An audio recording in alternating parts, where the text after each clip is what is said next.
What up, everybody? I'm your host, JP, and this is my co-host, Josh. Hey, everyone. And welcome back to another episode of the FilmBros podcast.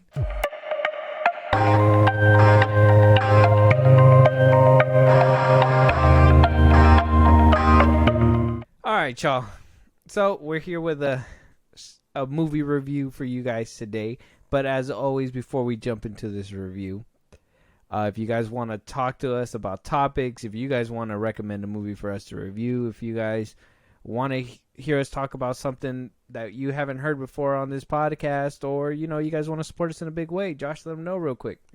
Twitter, TikTok, Instagram, FilmBros Podcast. Hit us up there for any news or movies you want us to cover. Listen to us on the go, wherever you get your podcasts, and then support us in a big way. Buzzsprout.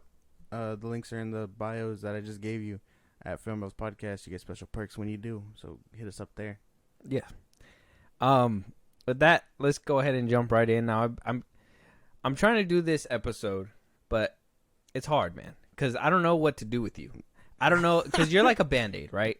Yeah, I can either pull you fucking off fucking hard as shit and, you know, it could hurt for a second, or I could do it slowly and, you know, do a little water swab underneath and do it like nice and neatly. I guess we'll just do the Band-Aid, the rip it off quick route. I think that's the best way to do it. That's the only way to do it with this kind of with this movie, right? Yes. Well, with that, like a Band-Aid, Josh, let them know what we will be reviewing today. We are reviewing Guardians of the Galaxy Volume 3, 2023. I'm gonna tell you something. I'm Star-Lord. I formed the Guardians. Met a girl, fell in love. That girl died, but then she came back. Came back a total dick. Oh, please. He left out some important information, but that is the gist of it. My sacred mission Is to create the perfect society. He didn't want to make things perfect.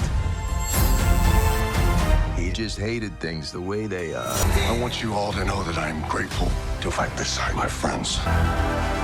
We were always searching for a family until we found each other. Are you ready for one last ride?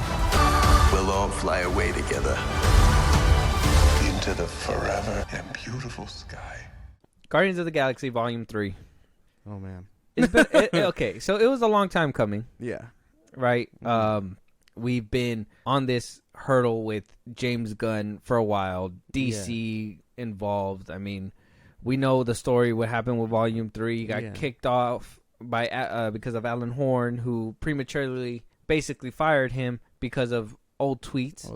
They wound up hiring him back on for Volume 3, not before DC was able to scoop him up and get the Suicide Squad and Peacemaker out of him. Volume 3 winds up coming around. He gets the gig at DC.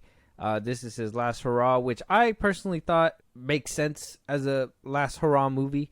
I guess my initial thoughts out of this movie was this was the last hurrah for this team. This was the last hurrah for James Gunn. And at the end of it, I felt satisfied.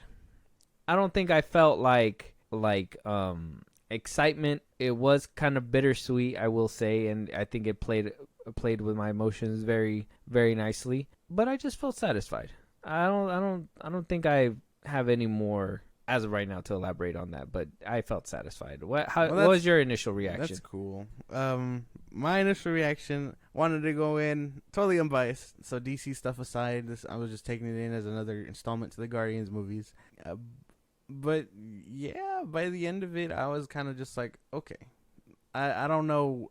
Somewhere along the way, I was just like, yeah, this feels exactly like a James Gunn product. Down to like the humor, some of the acting, some of the more emotional stuff did get me. Like, I didn't cry or nothing, but I was like, okay. Wish ain't no bitch. A little bit more on that later. But when it was emotional, it did hold its own. But yeah, by the end, I was kind of more just like, okay, this is also kind of average to me. Like, satisfying for the story to round out. Here we fucking go. But at the same time, I felt like it was very average. Okay. By the end of it, like another MCU thing. Like another MCU film at the end of the day. Yeah. A lot to unpack there. Well, why'd you feel like it was a generic MCU movie? Out of curiosity. Well, I don't know. It was a lot of just the same stuff we've seen. Like, I know people like to say the Guardians movies stick out a lot more or whatever because, you know, James Gunn gets his freedom or whatever a little bit. He gets a little bit more range, if that makes sense. But I don't know. I think by the end of it, he still plays into that MCU formula, and it's like, okay, well, nothing really came about. Nothing really mattered in the end, so it all just kind of ends, you know, at the end, satisfyingly. The thing is that he gave the MCU its tone. The MCU had its tone prior to Guardians of the Galaxy, but as I've said it before, Guardians of the Galaxy basically set what is the MCU today. So if it feels kind of like MCU-ish, it's because he was a part of that formula that created that MCU feel. Yeah. So, I mean, in a way, it's not necessarily just his film, because I feel like those elements that you do put into other movies that he created and that Kevin Feige created, when you put it into different projects, is not as good. I think when James Gunn puts it into his projects, and I'd say Volume 3, he put a lot of heart into this project. And I think that, because there was some times where I was like, okay, that's typical MCU. But then there was other times where I was like, no, this is him doing a little bit more for this movie, pouring a little bit more into it. Oh, yeah, which I'm sure he was, because I know what you mean. Like, I felt it too. It's just it was a lot of like, here's a little bit, you know, from this side, and then, oh, but we can't get too heavy with that because the MCU boat still needs to, you know, keep it moving. Yeah, obviously. And but I think that they did do a lot in this movie that is not typical in the MCU at all. Like, they did do a lot that honestly, I would have never thought they would have touched in Phase 5, let alone Phase 4. Yeah. You know what I mean? At this point in time, I was expecting... you know what? Like I said before, this was a streaming movie since the jump. Guardians of the Galaxy to me was never let me go to the theaters immediately. Basically. And that's why I basically waited for it to hit Disney Plus. And same boat. When I'm watching it, I'm like, let's be fair. This is a gold nugget in a pile of shit of MCU projects that we were getting, right? I'd say this is a little bit better, or do you feel like this falls in the shit pile with the rest of them? No, it is a little bit better. Yeah, like not a total mile. You can this is the thing, because I wanted to like dive into that, because while I don't think it's the greatest, it does fine. Like, it's like, to me, it's decent enough. It's a little bit better than some of the other Marvel projects. Honestly, one of the better things to come out in a minute, other than a few shows that I do like in movies. Like, I think this is leagues above Quantumania, Secret Invasion. Secret Invasion, yeah. Like, it has its spot, but it's not the best thing, holy grail type shit that people were making it out to be, I think. Well, I mean, when you're starved, like I said before, when you're starved and they finally feed you like a slice of pizza, that pizza is going to taste like a 5-star banquet, you know what I mean?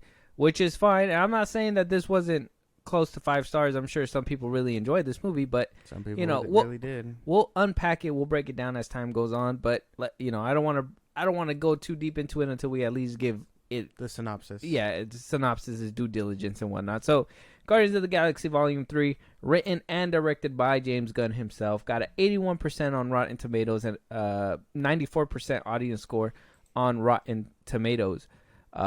We saw the return of Chris Pratt, Bradley Cooper, Palm Clementif as Mantis, Dave Bautista as Drax, Karen Gillan as Nebula, Vin Diesel back as Groot. I am Groot. Man, I'm not gonna say his name. It's just a crazy name. But the High Evolutionary. He came out in Peacemaker. He was the alien cop in Peacemaker, but now here he is in James Gunn's project. And Sean Gunn returned as Kraglin. Adam Warlock was in this movie. Will Porter played him. Yeah. Yeah, man. Pretty stacked cast. I just say off the bat, let's start with characters. I really love what he did with the characters in this one. Really gave him a full arc. I know James Gunn has came out before and said like he doesn't like what happened in Infinity War because he doesn't think Chris Pratt would have been the person, or Star-Lord would have been the person to have created that mess in the first place. But hey, he played ball, and instead of retconning and all that stuff, he made an emotional story with Chris Pratt and Zoe Saldana's character. What was her name in the movie? Gamora. So what basically happens? We start off the beginning of the movie. Chris Star-Lord is in a bad spot because he misses Gamora because of the whole losing her, and I think we got a glimpse of that in Love and Thunder and a little bit in the holiday special with him, kind of being bummed of all the events that happened. We move on. Rocket winds up getting pressed on by Adam Warlock himself. They are on a mission to rescue him for what? I was just all I can think about is that his entrance. Stupid flying. Okay, scene, yeah, man. okay, all right. We'll get there. Yeah. We're on a journey to go get this. Figure out how to save Rocket because nothing works because of the failsafe that was in his heart. They wound up getting to the finding out this is the high evolutionary, but he's also trying to chase Rocket with Adam Warlock's help, and I think that's it, right? And his own people, obviously. We get this emotional story with Rocket throughout the way. If you guys don't really like animal cruelty, we get a little bit of that as well as we go through. Make it to the end, ping, pow, poom. Everybody goes their separate ways by the end of the movie. Sorry, guys, but this is a spoiler review. We always do spoiler reviews. So winds up going their own ways. And then we're set up with a new Guardians team with Kraglin, Cosmo, who else? One of the girls that they rescued off the planet, Will Porter's, Adam Warlock, and Groot as a bigger Groot as well. And etc. etc. Like I said, cast-wise, I love Nebula. I think she did great. I like the High Evolutionary. I think it's a breath of fresh air that we finally get an evil man just to get an evil dude. I understand that's been used a lot, but at the end of the day, in a Marvel movie, usually, and I think they have a habit of doing this, where they make a villain, they get a little too relatable, and then they just go ahead and kill people just because they're like, hey, well, we got to make him evil again, At least in this one, the consistency was there. He was an evil man since the beginning up until the very end. Rocket's story was very compelling. I will say up until the point where... See, the thing was about Rocket's story is I like the backstory. I like being able to see what happened to him and everything, but once he comes back from the coma, I think they knocked him out of the movie too early. I think we didn't really get to see much besides him helping or talking to Chris Pratt's character in the beginning. And then after that, we're off to the races, and he's basically flashbacks throughout the whole movie. Yeah. And then eventually we get him at the end of the movie, but then at that point, I kind of felt like the time passed. And yeah, it was a little bit of liberation. But in a way, I felt like Rocket's story was too on the nose with James Gunn's story. I don't know. That was just my thing too. Yeah. I think that kind of like knowing the outside of what happened with this movie, I think it really just hit like, oh, James Gunn was just telling his journey through Rocket. Yeah. And by the end of it, I was just like, oh, well, I mean, it was emotional. But then once that thought creeped in my head, I was kind of like, oh, yeah. Like if you notice. Yeah, everything is there. I don't know. I liked Rocket's. Honestly, Rocket to me was one of the more standing out things. I think everything else around him kind of honestly falls kind of short. I didn't really vibe with Adam Warlock. More on that later. Star-Lord, okay, I understand he was sad the whole time, but you're a leader, bro. You should have done more. You know what I mean? Gamora, she honestly, like I said, I thought she was supposed to be blipped out because she was part of Thanos' crew. So either way, either or, she can kind of she could have been in and out in this movie and it would have been fine. But I feel like they were like, oh no, you have to be here because you're part of the other one, so we need you. So they were just like, they threw her a bone and put her in this. I did like Mantis. I liked her. I liked some of what she was saying to Quill, most of her stuff. Drax, again, oh my gosh. There were so many times where I was just like, why is he still here? That was my thing too. I think that was my complaint with this movie as well. Not only with Adam Warlock, they made him way too fucking goofy and stupid in this one. You got to understand that these were the same people in Volume 2 who were like aggressive. They were smart. Yeah. And in this one, they're just the girl's like on her last toes. She doesn't know what she's doing, and it's. But I don't like that Adam Warlock was just like this dummy device and dumbed down. But he sure could hit when he needed to hit, but then he just got stupid again. And then for them to put Dave Bautista in this movie again after multiple times him saying that that he wants better roles, he wants to be taken seriously in his roles, and he wants a little bit more to the script, a little bit more nuance. Yep. And they still do him dirty in this movie. Him so wrong in this movie. And I get it. He's the punchline, but what's funny is because I know that he was saying that he wanted to get off the ride and stuff like that. So I was assuming that he was gonna bite the bullet. Yeah. I'm more satisfied that he didn't, because at least we know that he will be kicking out there, and maybe hopefully a director can pick him up and give him a little bit more arc, I guess. But I would have been more unsatisfied at the fact that they would have killed him off the way that he was left off. If we would have seen him the last time as this goofy ass Drax, I would have been like, well, what the fuck was the point? I don't know. There was a lot of times here, semi spoilers, but there was a lot of times here where they were like playing on Guardians dying and just not following through. I was like, come on, at least Drax, at least let Dave Bautista's character rest. Yeah, that was a big letdown for me too. Because like I said, if they would have killed him and left him the way that they did, I would have been mad. But at the same time, there was a moment there where I was like, I think it was basically when it was the guest show with fucking James Gunn and friends. More on that in a little bit. But in that scene when he wound up getting shot with that cannon, and he was bleeding, I was like, oh, this is fucking it. Yeah. Like they're gonna give him the send off that he deserves. Yes. And it didn't happen. It didn't happen. And that Mantis got shot with it too, and it was just like, whatever. Yeah. I'm like, okay, the inconsistency there was kind of off-putting for me too. Again, didn't like Star-Lord. Groot, he's just Groot. He can be, he's fine where he's at. I don't really fuck with his design. That's like the most I can say.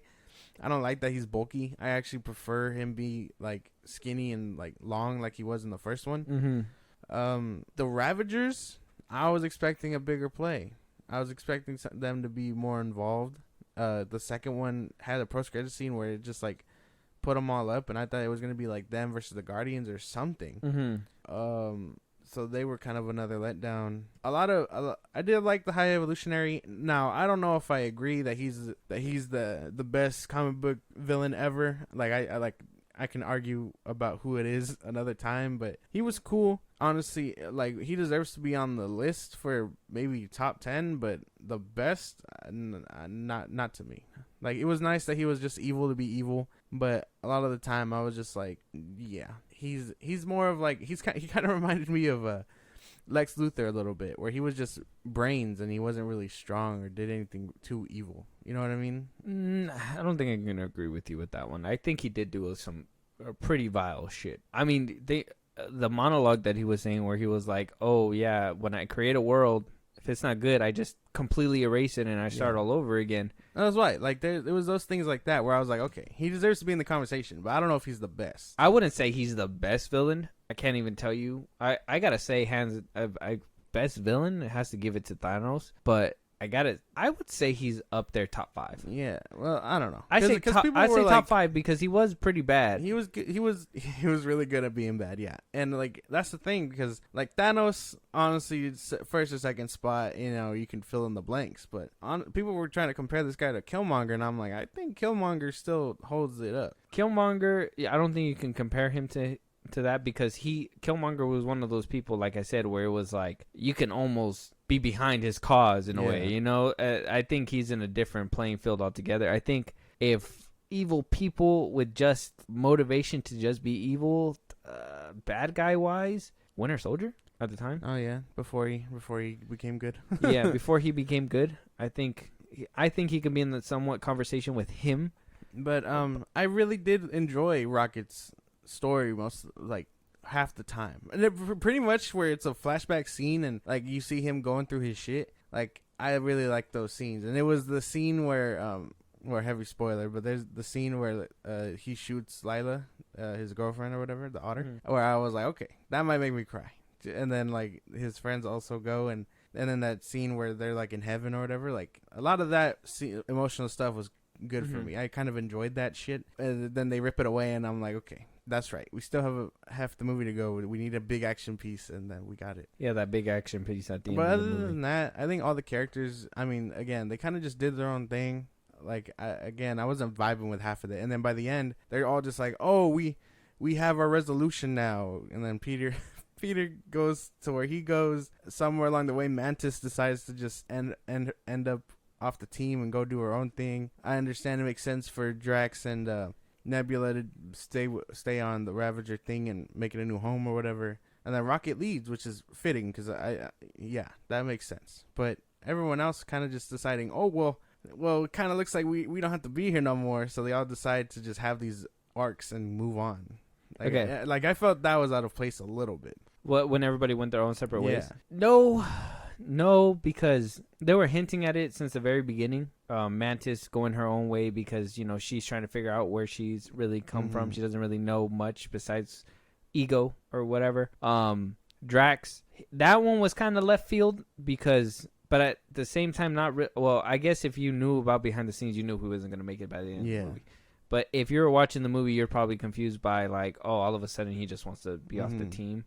That's kind of weird. But hey, if I guess being the father thing and him, you know, losing his children to Thanos and now him, you know, wanting to help these new kids or whatever, like, I guess in a way it's kind of like a full circle arc for him. So, I mean, it kind of works out. And then Gamora being with the Ravengers, I would have had an issue if she would have kept and stuck around with the Guardians of the Galaxy. But since she went back with the Ravengers, and then I like that this was a different Gamora. So, yeah, she wasn't bonding with them, but her family were the Ravengers. Yeah. So it kind of made sense with that too. But let me paint the picture with the Rocket Raccoon real quick before I forget about it. But because I kind of wanted to, people are probably out there like, what do you mean? Like, it's just mimicking James Gunn's life. All right, so catch this. James Gunn is basically in jail, right? He's in jail because Kevin Feige and Marvel are using his ideas, doing all these things, kind of like the way the raccoon was able to be like, I know what this is. And they squandered it and used it or whatever. High Evolutionary is Marvel, whatever.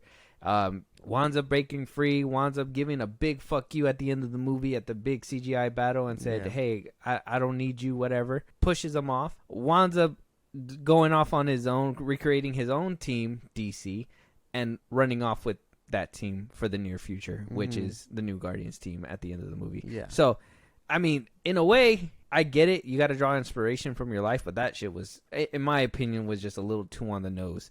I don't know if that was too on the nose for anybody else out there. I don't know if you'd noticed that at all or you thought about it during the movie. By the end of it, I was kind of like, that makes kind of sense. I mean, this was a big, like, goodbye letter, and not only was it an excuse to have all your friends and all that join in on your party, but it was a big, like, at the end of it, you can tell that it was just like a lot of, oh, hurrah, like, it's over, we won, you know, our story's over, let's move on to the next thing. And then, you know, well, his next thing is DC. So I was able to paint that picture too. I was kind of just like, yeah, okay. And then they had that whole dance sequence where I was just like, I guess you might as well, you know. As far as everything else goes, I did like Cosmo the most. I loved her. I loved that fucking dog. You barely even saw that dog in the movie. Yeah, but still. I guess the time you did get it was really good. Now, I want to talk about that scene with those characters, those specific characters. His friends, his homies. Friends, yes. Nathan Fillion was there. His wife, whatever, Holland. Yeah. His other friend, the one with the pink skin, the one in the elevator, that was his homegirl too. I forgot what her name is off the top of my head. I will say right now that scene, though it was funny in the beginning, as soon as I seen these people and as soon as I especially Jennifer Holland, took me completely out of the movie. I don't know if that's a personal thing. I don't know if that's me just being biased towards it, because I think about it, right? And you can call me out if I'm wrong or you know, if I'm being an asshole about it. But I think about it, and I watch Tim Burton's movies, and I don't have an issue with his wife being in there. You know, I don't have an issue with Sam Raimi putting his brother in movies. I don't have an issue with all these things. But and I could watch the movies and just be like, oh, that's his brother, or that's, you know, Tim Burton's wife, or whatever. But and then when I see Jennifer Holland and stuff like that in James Gunn's products, like, I'm just like, it takes me out. I'm like, yeah, I know who you are. I know that you're in this movie for that reason. Though I think the only funny scene was when she got shot in the leg, and it was just kind of like, and I think that was when I was like, okay, you kind of brought me back in a little bit, but at the same time, you know, you see her throughout a couple more scenes before we will finally change scenes. And I even think they briefly show her again towards the end of the movie one more time, and then goes back again. But I don't know. Am I being biased? Is that wrong? It's not really, because like it threw me out too a little bit, because I was like, okay, Nathan Fillion, gotcha. Jennifer Holland's here, whatever, right? Because they just overstay their welcome, if that makes any sense. Like, it's not a quick cameo. Yeah. He actually makes him a prominent role in the scene. Yeah. And at least like Sam Raimi's brother, or again his best friend, Bruce Campbell. You're just like, oh hey, that's Bruce Campbell. That's his brother. Haha, little scene here. Doesn't take you out the whole movie. It's not a scene that lasts like 20 minutes of the movie, doing action pieces, laughing, doing comedy. Like, that scene for me dragged on a bit, because I was like, you had Peter Quill here trying to smooth talk his way over people, but Gamora was just like, what are you doing, bro? We got shit to do. Like, you stop trying to chat. We got shit to be doing. Rocket's dying. He's your best friend. More on that later. But like, you had that, and it was just dragging on. Then you had Mantis and Drax also dragging it along, because they, I mean, yes, while I understand they are funny and I did love them in the comedy special, they're the type of dumb where it's just like, where it's kind of just like, okay, like Jonah Hill and Channing Tatum dumb in 21 Jump Street. It reminds me of that. dude, I hate in this movie. Okay, and I love comedy. Comedy is great, but this is what Adam, what's his face, was talking about when we talked about it in the previous episodes. Go check that out, where he said Marvel basically dumbed down comedy. You want to know why? But because they think talking like this and going back and forth. Why are you doing that, Drax? Because I thought it was good or something. And it's like, they yell at each other constantly for gags, and I'm like, it's not funny. Stop yelling at each other. That whole bit where Gamora's like, oh, I'm tired of this. Let me go ahead and, you know, hold the gun, and they're yelling at each other while she's holding somebody hostage and he's yelling at her. I'm like, you guys are wasting more time than her just pulling out the gun and moving it along. Just put a bullet in this pink bitch's face and move on. What happened to the Peter Quill in the first two movies? Even in the Infinity War, when he was beating on Spider-Man and shit like that, he wasn't worried to pull out his gat. All of a sudden, he has an issue with pulling out his fucking gat. Oh no, we gotta talk it out. I'm gonna use my heart or whatever. And then by the end, he's like, oh no, I'm not that dumb. And like I swear, if that was all you wanted, you could have just made her do it. Shoot her in the foot, have her work injured, something to give you that tension. Don't make me sit here and think you're trying to make me laugh, because it doesn't work. And while we're on the topic of comedy for a little bit, it got me sometimes. Like, not those bits where they were screaming at each other, but the dumb comedy. Like, the scene that made me laugh kind of hard was they're falling out of the High Evolutionaries thing, and they're like, oh, Quill's inside, and you just hear them scream past. Yeah. That kind of made me laugh. Yeah. That was the type of dumb where I'm like, okay, that was kind of funny. I think it was funny, too, when they dropped the dude on the floor, and he kind of dragged him on the floor for a second. Like, just... there was some moments, but like, it's hard to pick them out because you had the rest of it in your face. Like, laugh at this. I watched the whole movie, so I had the whole context. That F-bomb, uncalled for. Oh yeah. Oh, he's like, get the fuck in the car. Yeah. It wasn't even like. And then it's followed by, oh, Peter Quill can't drive. Oh, like, what the fuck? I'm sorry, dude. Like, yes, we understand he wouldn't be able to drive, but why would you recommend that thing? I know it's in the trailer, but I like the scene too, where like he throws a ball at the kid. He's just like, I mean, you no harm. I mean, like, throws the ball at the kid. That shit was funny. That shit was kind of funny.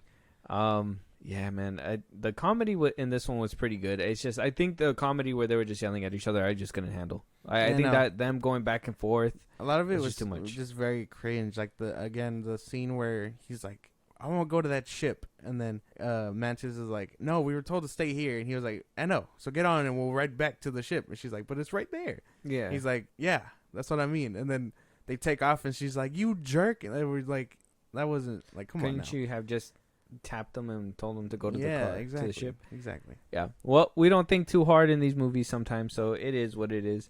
But plot-wise.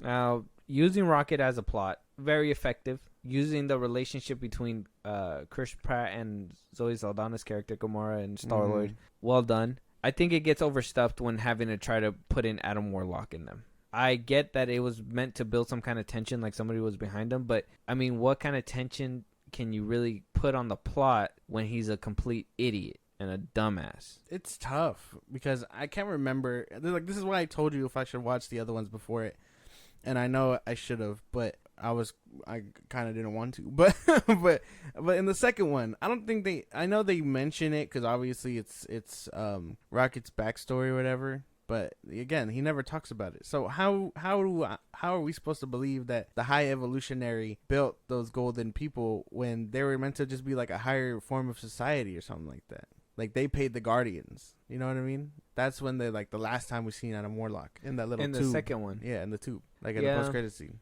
Well, I mean, if he did make them, it makes sense why he was able to control them and why he was able to like destroy them. But it does become a hiccup when it's like, okay, well, they basically fucked up that whole planet, so why didn't he come out of hiding even sooner and be like, oh, Rocket's right there, you know what I mean? He should have. I think Adam Warlock deserves to be a bigger figure, and dumbing him down and calling him a child and making him this dummy is really shows you about where they want to go with the rest of it, because they did this to Drax. They've been doing it to Mantis. Adam Warlock is next.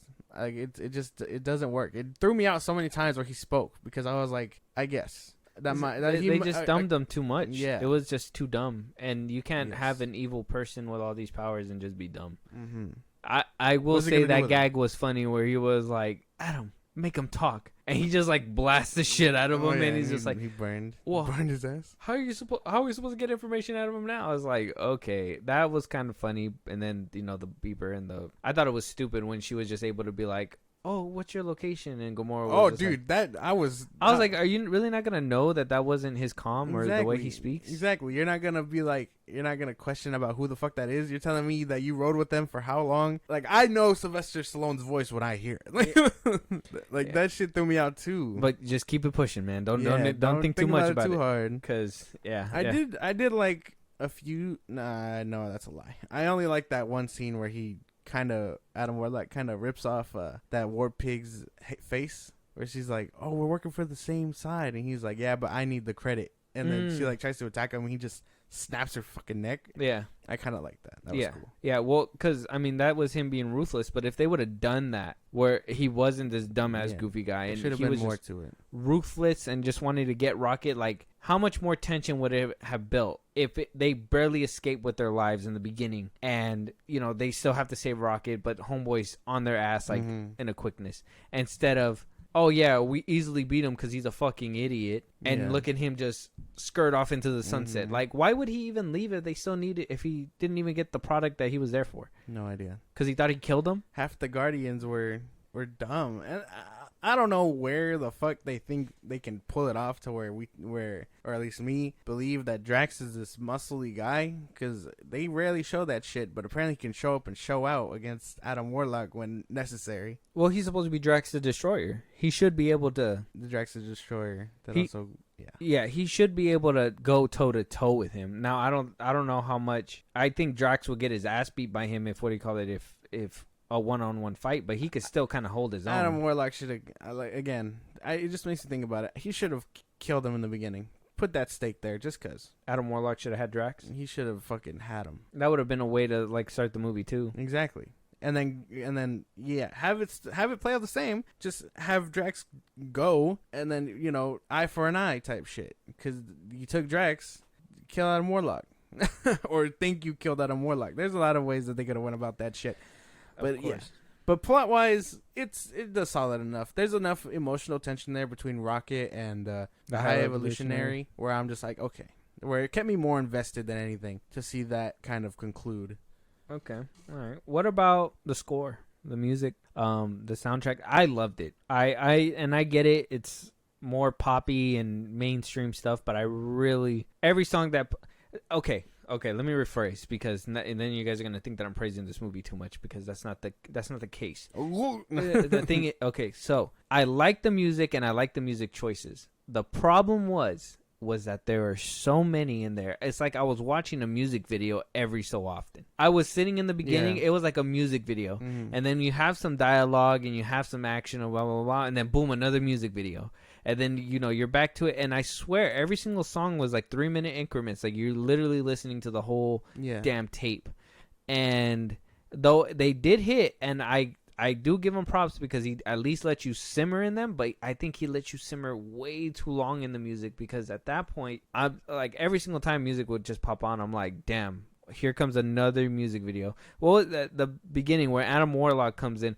Boom, doom, doom, doom, doom, doom. Yeah, It's like, and that was like a whole minute and a half of him just flying with that music. Yeah. What am I supposed to think about that? You know? But I did like the music. I think he picked fabulous music. I think even that last one, I know Florence and the Machine, she reacted to it, the song Dog Days Are Over.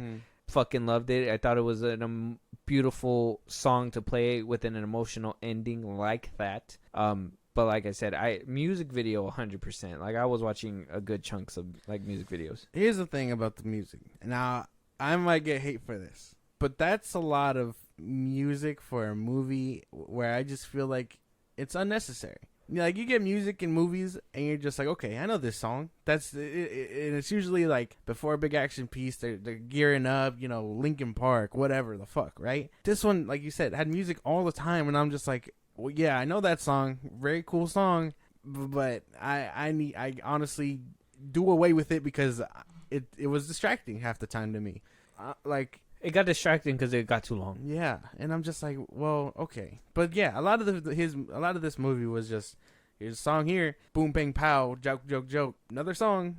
Like it was hard to take it seriously, especially because a lot of it was used to transition into rocket scenes, and you're just like, are you just trying to soften the blow or something? Because it really doesn't do that. It takes me out. The music? No, because I think sometimes he used the music to kind of make you sit in it for a little bit, and I think he thought since we had to sit in it for this one, we also have to sit in it for this one. But instead of just being like, nah, let's well proportion this out, they don't have to sit in silence with this one for too long. Like we can keep it moving. Then I think we would have had a better pacing. But it was just, I kid you not, I felt like 3-minute increment song montages, and it was just it was too much. I don't know. And there's this one scene too, and it doesn't have to do with music. I just thought about it, but it was that scene with like Zoe, Gamora, and Pratt, and he was trying to like talk to her and be, you know, snap her out of it and show that he loves her, and then it was completely gagged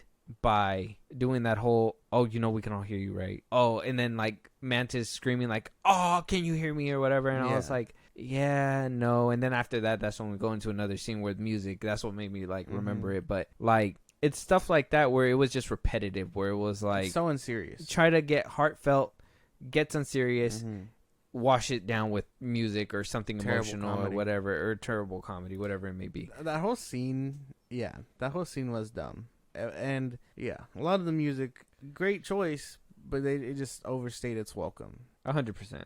I think if he would have not let us sit in it for so long, I still like the music choices though. I'm a music head. I love music. I love when they play songs where I can just be like, fuck yeah, like in the middle of the... If I watched this in theaters, I would have been like, hell yeah. Like I probably would have been able to soak in it a little bit better because it would have been immersive, you know, all around me. Yeah. But watching it at home and having to listen to it, like, though I did like it, it was just too much. And I will say to that point, I think that's what made the movie kind of drag a little bit more too. Because there was a point where I was like, this movie's still not over yet. Like, it's still going on. How long is this movie? I thought it was it's 2 hours and something. Some change. 2 hours and some change? Yeah. That's a long fucking time. I think the longest piece to last, not just the beginning, but the ending, where they're all dancing. It's like a party. I think those two scenes kind of overstayed their welcome the most. I understood the last one, the Dog Days Is Over, because they were showing everybody and they were trying to make you soak in and feel it. That one is one of the ones that I understood. But there was a few of them, like I said, the Adam Warlock one, that one was kind of like, why would you let us sit on that for so long? Yeah. I understand when there's not really a lot of dialogue when after they already prepped to go on that one planet where it's all like organic or whatever. But that whole, when they're jumping on top of it and when they're getting ready to set up to actually get into the dialogue, that whole scene was just a long music video too. Yeah. But other than that, the music was good. Good selection all around, I'm pretty sure. It just overstayed its welcome sometimes. How'd you feel about the ending where we heard Groot say, I love you guys? So without context, I'm sure that shit would have made me laugh. But with context, it's kind of like, okay, that's cool. I still wish somewhere along the way you would have said that in the movie, like not use outside text to be like, oh no, that is what we meant. But no, it would have threw me off completely if I didn't know that the outside context. Oh, that's the audience getting the idea that. Yeah, I think a better way to have conveyed that if he would have said that, and then in the bottom some subtitle said, "I am Groot." Yeah, something like that. That would have made a little bit more. But yeah, the context. I personally liked it. It was just kind of awkward hearing Vin Diesel talk out of Groot. I know he is I am Groot, and I know you can hear that his voice, but when I actually heard him talk, I was just like, Dominic Toretto? He found a new family. Hop in my space charger. Right before the dam was about to crash the car, a beam picked him up and he became Groot. And left his kid to die. Sad days. Yeah, the ending with that one kind of made me feel like, fitting ending, I guess. It made sense, but it was just awkward with Vin Diesel coming out his lips. Fight scenes. What did we think about the fight scenes in this movie? I did enjoy the hallway fight scene in this movie. Everything else was kind of dog shit. Not dog shit. I don't want to say dog shit. I'll say it. That shit was... They were ass. A lot of these fight scenes were ass. The hallway fight scene was cool, and the high evolutionary throne room one was pretty cool too. But if you notice, all the ones that are like cool were the ones where they had a lot of CGI involved, because that's when you're able to get the precision and whatever and blah blah blah. But then when you had those fights where Raccoon with Adam Warlock and they were going through windows and stuff like that, I get it. It just wasn't that great. They were shot oddly too.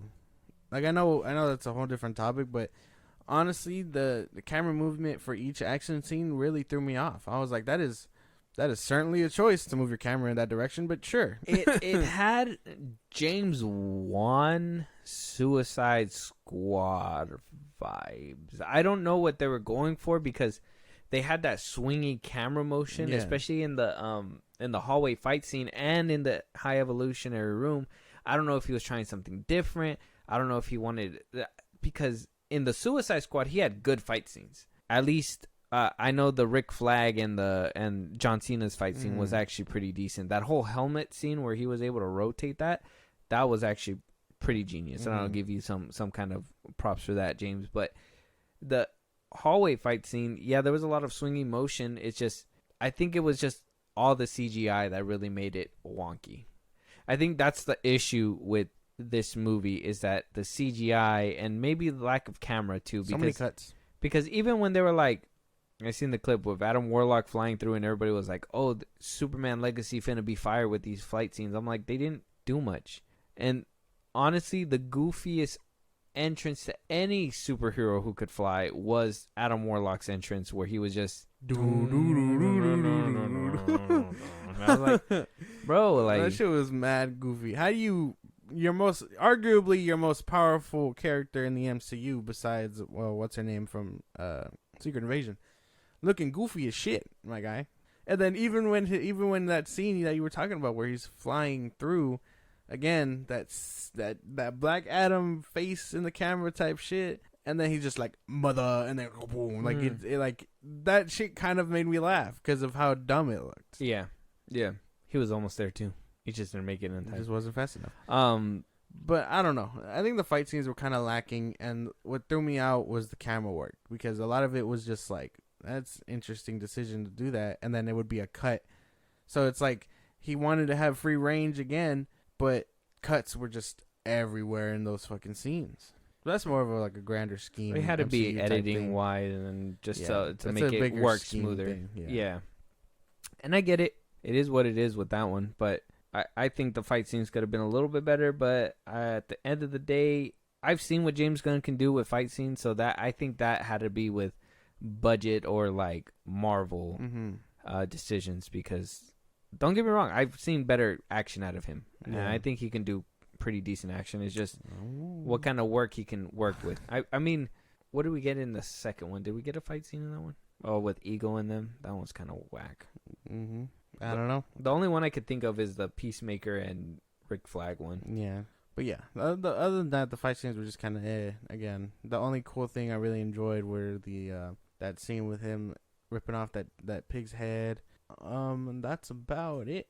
Other than the two you mentioned already, but I mean, the way he decided to use the camera work to smash them through windows and stuff, it threw me out because I was like, that looks funky. Yeah, he didn't make good calls with some of those things. Yeah, but I will say, like I said, the hallway fight scene for sure. The high evolutionary fight scene in the courtroom or in his room was pretty good too.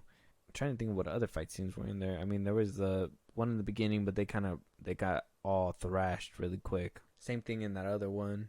At the end, there was one scene where it kind of threw me off because they were like in a ship and they like punched through the glass of the ship, but they were still in space. And he was basically about to get punched, but then the arm goes back out, and I thought he was going to get like sucked into the vacuum of space, but he never did. And the lack of balls to not kill Chris Pratt's character, Star-Lord, was an issue too, because I thought that we're going to lose him at the end of the movie. It just seemed like they could not pull the trigger. Yeah, it's like every single one of them, they were this close to just being like, and they just couldn't follow through. Like, not today. Yeah. Next time. Yeah, they just couldn't follow through. Because again, I thought he was gonna die. That would have been A1 for sure. That would have been poetic because of how Yondu died. Yeah, and that would have been like great. He got everyone else to safety, and he just dies. Mm-hmm. Like that would have been fine. Would have been really dumb to have his reason to die being that he was going back for his little iPod, but you know, I mean, you gotta take what you can. it would have been fitting in my opinion because he loves that thing. That was his thing. Again, Drax should have bit the dust. I don't really care if Mantis dies or not. Rocket, if he would have died, I know he's like the leader now, but if he would have died, that shit would have hurt too. Like him and the High Evolutionary take each other out. That shit would have been sick. Yeah.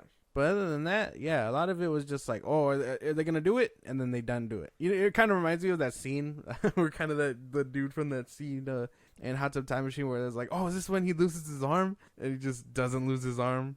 Yeah, yeah, exactly that. And let's talk about world building, okay? Because we are in the Marvel Cinematic Universe. Mm-hmm. Do you feel like this movie helped build up more, I guess, a bigger world, or was it more self-contained for you? Definitely self-contained. I mean, they did it out in space. And while we do know Captain Marvel and Nick Fury are out there somewhere, a lot of it is just like, well, okay, but we don't know where they are exactly, so they're able to just play ball in the ocean that is space, if that makes any sense. Yeah. So they can go off to a planet in the middle of fucking nowhere, fuck off, and then, you know, everyone else will be like, oh, we don't even know that That's existed. basically been all of the Guardians of the Galaxy movies. Yeah. I think the only one that was actually connected to the other ones was the first one, and that was only because of the stone. Yeah. But after that, the second one wasn't a part of it. They showed up in Infinity War. Mm-hmm. There's nothing tying them around to each other. I feel like the only thing that kind of did that though was the Nova Corps. But since the Nova Corps is gone, there's no one to regulate them because they're the ones that were kind of keeping them in line. Yeah, they were supposed to be like the police. Yeah. And there's no police anymore. Exactly. So everybody's just doing what they want. Mm-hmm. Way to go. Yeah, I mean, definitely self-contained and yeah, like a real cheap shot to do it on a world, on a counter Earth, as they put it, because like I know that would have caused trouble and they would have had to address it somewhere down the line, kind of like if it was regular Earth. Yeah, but if it was like that just means that they should have done something different. Why use a different Earth? Like, why use a made up Earth? It makes sense in the movie because of the way he said that he tries to strive for the perfect society. And he saw how Earth wasn't the perfect society, so he wanted to build upon it and make it perfect. Besides what did you say? Hierarchy and the bigotry? Yeah. That was dumb. He said, he's like, oh yeah, this is the better planet. You have rabbits doing crack in the alleyway. Oh, like, what the fuck? That is true. That's exactly what he saw. Rabbits selling people with roach heads crack or whatever. Yeah, I was like, what the fuck? Odd movie for sure. James Gunn movie for sure. I didn't like the idea of taking away their hostility. Oh yeah, because of the experiments and stuff. Like, I like that, but at the end of but like that's why it was kind of fitting because Rocket, although they were trying to do that with Rocket and he played it off well, we were like, well, he's still aggressive, and they show that he's still capable of that aggression when he does the High Evolutionary's face, and obviously throughout the other movies, because that's supposed to be prequel, right? But like, yeah, I thought it was sad as fuck when because I was like, I had to rewatch it because I was like, wait, why you had 3 guards there? Were you telling me they all missed Rocket? But then I was like, oh, it's because they shot his friends, and I was like, that's they aimed for them, and I was like, damn, bro, because I think they thought the High Evolutionary was gonna get Rocket. Oh yeah, they were probably gonna. Well, yeah, I mean, he said to preserve it or whatever because of his brain. Yeah. So. Yeah, sad movie, sad stuff. I thought when it got sad, it got sad. I can't say that it didn't. I can't play it off and be like, this movie sucked, because it didn't suck. Yeah. I did enjoy the characters. I enjoyed the music that was in there. I enjoyed the chemistry. I loved the Gamora and Star-Lord situation that was happening. Didn't like what they did with Drax, but I mean, it might as well just end it there. Might as well. Mantis, I love Mantis as well. It's like I said, this is very much a James Gunn movie in an MCU format, and this is very much his stamp and him leaving the Marvel universe on his own terms. Basically, yeah. Anything else that you have to add for this movie? Are we getting into the pros and cons? Like, I know, Basically. I feel like we've. I've been shitting on it. For a minute. I think so too, and I'm trying to like pry some good out of you. It's just you're not giving. It's tough. It's tough. So what is the good stuff out of this movie that you liked? Rocket and his story. I honestly wish that would have been the main focus, either that or change the concept entirely. Because while I do love that, it's just another them doing nothing. But he was the main story. Oh, but that's what I mean. Like, it just wasn't too fulfilling to me for some reason. Like, I don't know what it was. I'm telling you, I think it's just the ending. I think it's the fact that he was it was literally flashbacks throughout the movie. It wasn't even Rocket. Yeah. You seen him in one scene in the beginning, and then he was kaput the rest. And yeah, you seen him in Infinity War and Endgame, but he wasn't that prominent role in 1 and 2. Yeah. And to put all your chips on him and not have him throughout the whole movie. Yeah. You didn't even have him being sad for anybody. You didn't have him help Chris Pratt out a lot in the beginning, because he kind of just walked in and it was just kind of like a fuck you kind of thing, and then walked out. There wasn't really nothing there to make you be like, that's sad. I'm sad for him getting down. And then you get the flashbacks and you're like, I'm very sad for him. Yeah. And at the end of it, you're just like, well, good for him. Yeah, that's good for him. Like, he's gonna go ahead and he's gonna do what he has to do, and it was just that. Like, that's what I mean. Like, there should have been more about all that rather than keeping him in a coma, because at that point I'm just like, well, and now I feel unsatisfied. Like, yeah, he got his justice, but there should have been something else. I don't know what it was exactly. Either that or have them do just have them do Guardians things, like a mission or something. I think if they would have played the same route, if they wanted to play it that way, the same route, if when he was in a coma, it wasn't just pure flashbacks, but him battling it out with the evolutionary in his mind.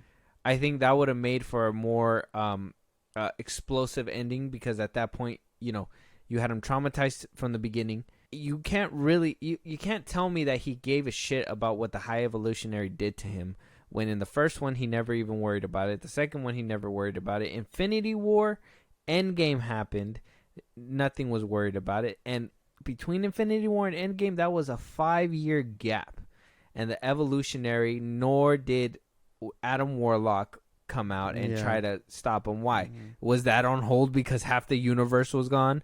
What the fuck? So it doesn't really, you're watching the movie, and in the moment it kind of hits, but then you think about it and you're like, no, because then where was he? Why wasn't he hinted at before? And why was Rocket able to walk along this whole time? If they would have explained that through flashbacks or memory, like I said, if he was battling it with the High Evolutionary and be like, why are you creeping back into my head after all this time? And it's because boom, boom, boom, whatever. A big conflict. It would have made it a bigger issue. Yeah, not the team play Scooby Doo for a cool second. But honestly, yeah, I really like those scenes, the heartfelt scenes. A lot of it was really good. Again, like I said, there probably isn't a lot I do enjoy. Did like Cosmo, said that already, but she was just every time she was on, I was just like, okay. She kind of made me laugh, but she was just like, "I'm a good dog." Yeah. Like she was. Take that back. She was cute. She was cute. Yeah. Didn't like. Yeah, I can already hear it. Pros. There is no pros. Give me a pro, Oh. and then you can go ahead and give me that con right now. Okay. One pro. A pro. The one that we haven't said already. But yeah, a pro. Damn. I guess The something CGI between the animals and honestly their friendship was great in this one. The CGI in this Marvel product. Yeah, it was actually fantastic. they did really well there. And then like not like even with the bunny. I know James Gunn released some of the artwork for or some of the CGI models for these characters, like the bunny, Floor, her name was, and then Teeths, and then Rocket and Lila. Yeah, their dynamic was cute. Sucks I had to see them go like that. It really pulled on my heartstrings a little bit, but like they were nice. But now for my con. You can say what you want, but I really hated seeing Sean Gunn, man. He was probably the most annoying thing out of this movie besides Drax and Mantis's little spites. I think so too. I really hated that whole side plot where he was trying to figure out how to use the arrow. Mm-hmm. I think at the end of the movie when he got that seal of approval where it's like from Michael Rooker's Yondu. I was like, why didn't they I don't know. I didn't like that whole subplot for sure. I thought he was able to use it in episode 2 at the end of the movie. I swear he was practicing with it and he was able to do stuff with it. I think it shows you briefly him like lifting it up. I don't know how well he was using it. I didn't like that subplot. What Yondu did in the first one with it was sick as fuck, but that doesn't turn to the fact that it's such a lazy device to be like, oh, we don't need artillery because a one-man army can do it. Oh, yeah. And they even play on that in the end credit scene. Did you see that? Oh, when he was like, oh, I got this, take a load off or whatever. He's like, no, I think it'd be quicker if we all do it together. And it's just like, see, you just kind of proved my point where it's like, he can do it by himself, but teamwork. Well, in a way, it is kind of cheap because he can easily just the amount of robots that he took down, or animal robots, when they were like invading was crazy. And that was him just finally having the courage to do it and do it right. So I know, like I said, pros for me, this movie was good. I enjoyed it. There was some cons. I think the music was too long. I think they let us soak in it for too much. Will I say this is the best movie in Phase 5 so far? Yes. Will I say this is the best movie since Endgame? Fuck yes. 100%. Best movie since Endgame. No. 100%. That Marvel produced, best movie since Endgame. No. What movie was better than this one that came after Endgame? No Way Home.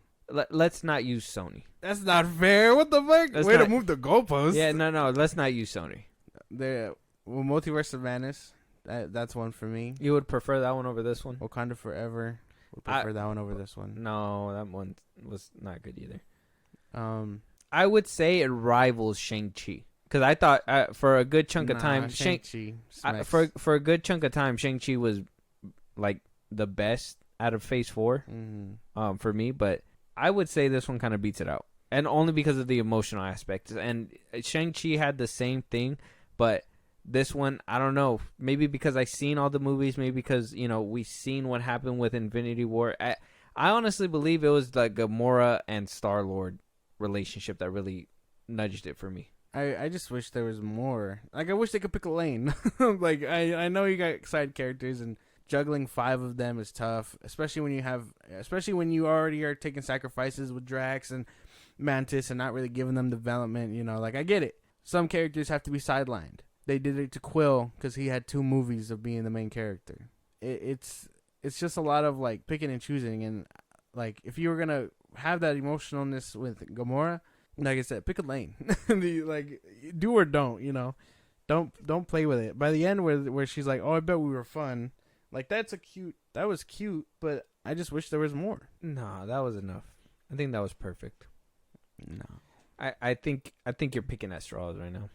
I think you're trying to find a reason to hate this movie, but I don't think that there's a reason because to be honest, for it being his last film within the MCU, this is something that you can tell he poured a lot of feeling into. Like I said, even down to Rocket's very parallel life that compared to James Gunn.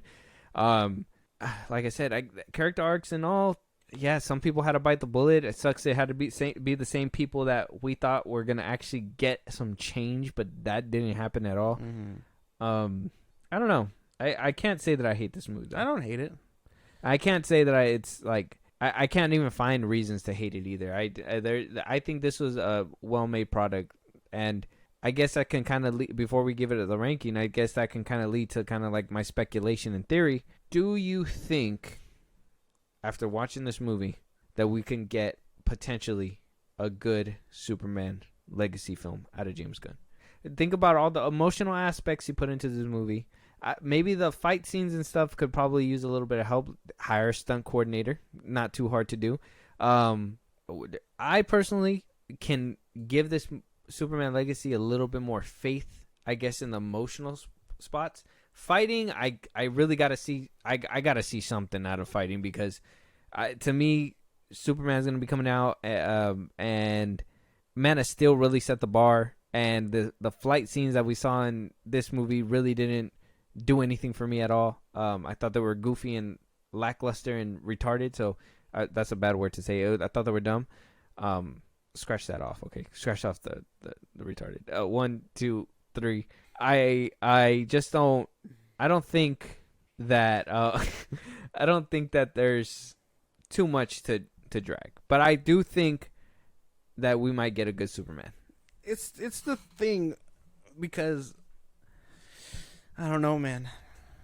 I don't know where you can go with after Man of Steel.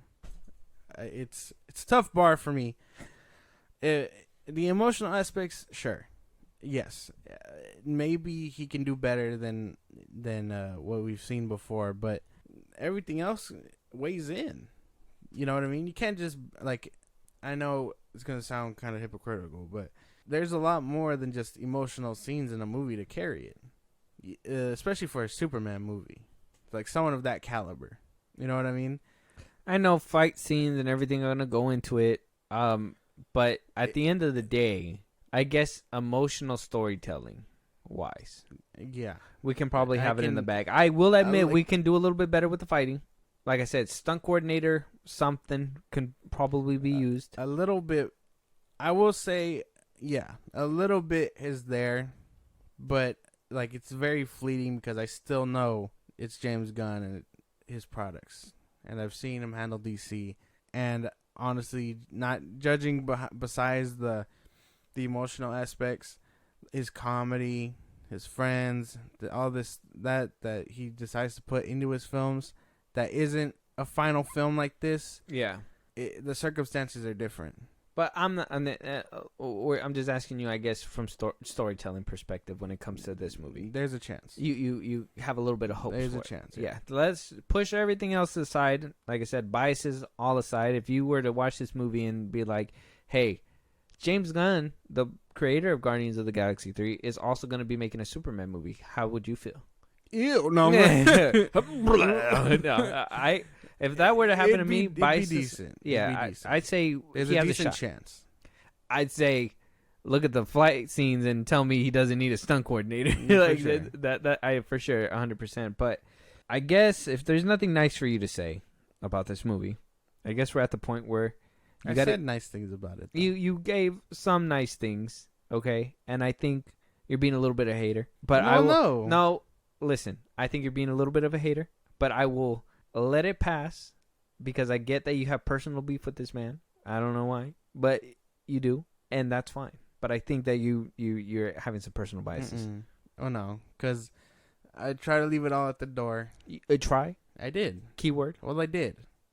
It's just you did try. It's just I did leave it at the door. It's just there's a lot more. There is no try. There's a lot of like things here that just don't mix well, and I don't really vibe with, and it's the same James Gunn stamp, and what he does do just doesn't outweigh that. And it's tough because I didn't want to hate this film either.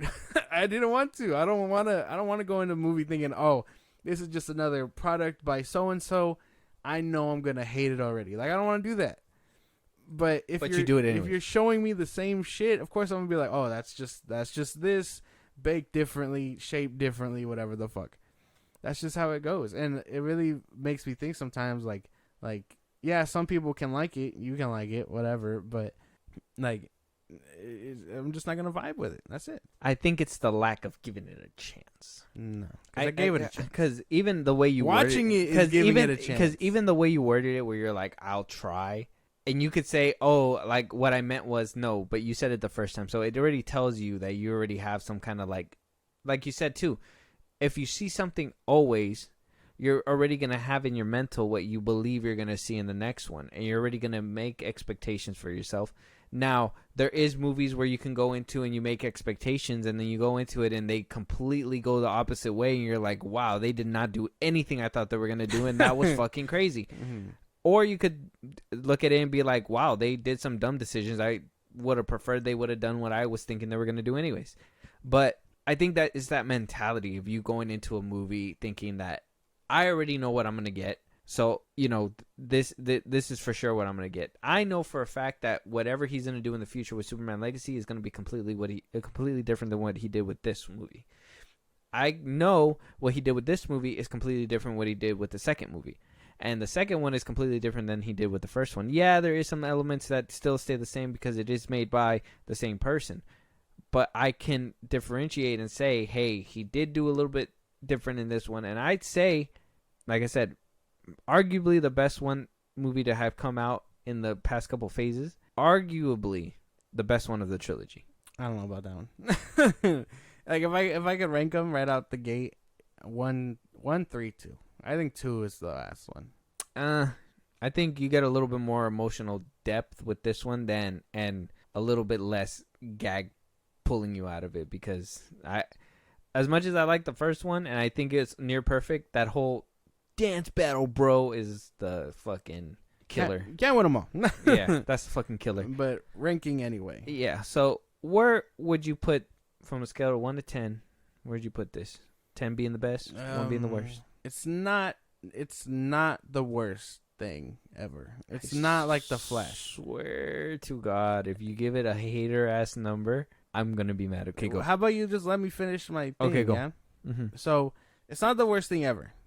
Even if you think I'm sounding harsh as fuck, it's not the worst thing ever. There is definitely worse. At the same time, though, I feel like this isn't the bread and butter that everyone thinks it is. For sure, I don't think it's the best thing since Endgame, honestly. But there is some rewatch value in it. Like, if I decide to go back and watch all 3 again, I honestly, yeah, the third one would definitely wash out the second one for sure. It's better than average, but again, not the best. I'd give it like a 7.5. I can get behind that. I'm okay with that. 7.5? Mm-hmm. I'm okay with that. That's fine. That's not a hater number. If you would have said like a 5 or a 4, well, no, because I would have been like, okay, that you're being a little bit a hater, you know. But like I said, I don't hate this movie. It's just there's things in it I don't like, but most of it was a good time. I laughed a little bit more than I thought I was gonna because of just how much the comedy really caught me off guard. There was a lot of good scenes here. The conflict, the emotionalness between Rocket and the High Evolutionary doing a phenomenal fucking job. He was actually a really good actor here. I don't know what happened with Peacemaker. I don't think he gave a performance there, but here he really did his thing. Like there is some things in here that I really did like, and again, it's not the worst thing. It's not like The Flash. It's not like you have Morbius or Black Adam, whatever the fuck. Like it's decent enough to where, yeah, okay, this is good, but again, I don't see it as everyone's bread and butter. 7.5. There you go. They're like perfect way to put it. I see. For me, it being the least anticipated project of the MCU so far, at least for me, and me watching it and it actually wowing me and taking me by surprise. Mm-hmm. I will not say it's my bread and butter. I will not say that it's like godly storytelling. I only say that because a lot of people were saying that shit. I seen it on Twitter. You've seen the hype. I seen it on Twitter, and I know people were like, "Oh, this is some of James Gunn's best work." And on the contrary, I think The Suicide Squad is some of his best work. But that's just me, and I know we're on two different sides of the spectrum with that. That'd be a completely different topic for a different episode. If you guys want to hear that, I'm willing to dive deeper into it. Yeah, I think that's some of his best work when it comes to action and all this and that. So this one, you can tell that he was trying to go all in with his weirdness, but at the same time, he was still muddled and restrained by the Marvel box. And so with that, I would have to give this movie a solid 8. Solid 8. I think it was better than just good. I don't think it was fantastic. And I know there was a couple snags that keep it away from a 10. That was the music videos, the undermining emotional moments for a gag. That was kind of bad. The comedy itself being very dumb. And I understand, you get laughs off cheap fucking jokes and shit like that. And I get it. But that's a cheap way out. Open the fucking door. That is the cheapest joke that you could have picked up. And that's even for Marvel standards. That was kind of like, hey, I want to be edgy and different in this one. Let me go ahead and use this F word in this random spot. I will say something that I didn't touch upon that I thought it was really weird, and maybe I'm not alone in this, was the animal humans. I didn't like seeing those on screen either. I thought that was very awkward and weird, and a weird choice to have gone with when it came down to like showing a society. That's his stamp, man. That's his stamp. Yeah, that's what I'm saying. That was like the weirdest way to go ahead and go about it. Kind of reminded me of if you can remember the 90s what is that movie? The duck movie? That duck movie. He's also in this one. Oh, Howard the Duck. Howard the Duck. Yeah. Kind of reminded me of that. Yeah. But other than that, like I said, this movie was great. Can't say I hated it. You're over here willing to shit on it. You give it a 7. There has to be more pros to it. If you're giving it a 7, that's crazy. Oh no! I mean, all the emotional stuff. A lot of the comedy was kind of funny, except when it wasn't. Those action pieces you mentioned, a lot of it was really banking on performance, though. If I'm being honest. Yeah. High Evolutionary did his thing. Rocket did his thing. Star-Lord. Especially for just like voice acting, like they managed to pull it together. So yeah, that would be it. Very good. But let us know what your thoughts out there for Guardians of the Galaxy Volume 3. If you guys seen it, it's out on Disney Plus right now. Yeah, get it in right now before you guys cancel your subscriptions. You can watch it in IMAX if you wanted to. Yeah, we know. Yeah, I did watch it in IMAX. It was pretty nice. James Gunn came out saying that the theatrical way is better because you get more. You get to see more. No, I don't. Yeah, and that's odd because a lot of people say IMAX is like the way to go. Either which way, go watch it on Disney Plus before you guys cancel your subscription. It's getting more expensive out there. Yeah. But with that being said, if there's like I said in the beginning, if there's a movie that you guys want us to review, a topic that we haven't spoken about that you guys want us to talk about on this podcast, any ideas, you guys want to support us in a big way, Josh, let them know where they can let us know. Twitter, TikTok, Instagram at FilmBros Podcast. We post new episodes are up. You can hit us up there for any news or movies you want us to cover. So go ahead and do all that. Listen to us on the go, wherever you get your podcasts, anywhere you get your podcasts. That's YouTube, Spotify, Apple Podcasts, YouTube Music. We're on a bunch of things, so check us out wherever you get them. We're on it, I promise. And if we're not, we'll be there. Buzzsprout, links are in the bios that I just gave you. Instagram, TikTok, and Twitter at FilmBros Podcast. Support us in a big way. You get special perks when you do, shout-outs, and things like that. And when it's all said and done, subscribe to our YouTube at FilmBros Podcast. Yeah. Go watch Guardians of the Galaxy Volume 3. Don't listen to this hater. We'll talk to you guys on the next one. Talk to you guys on the next one.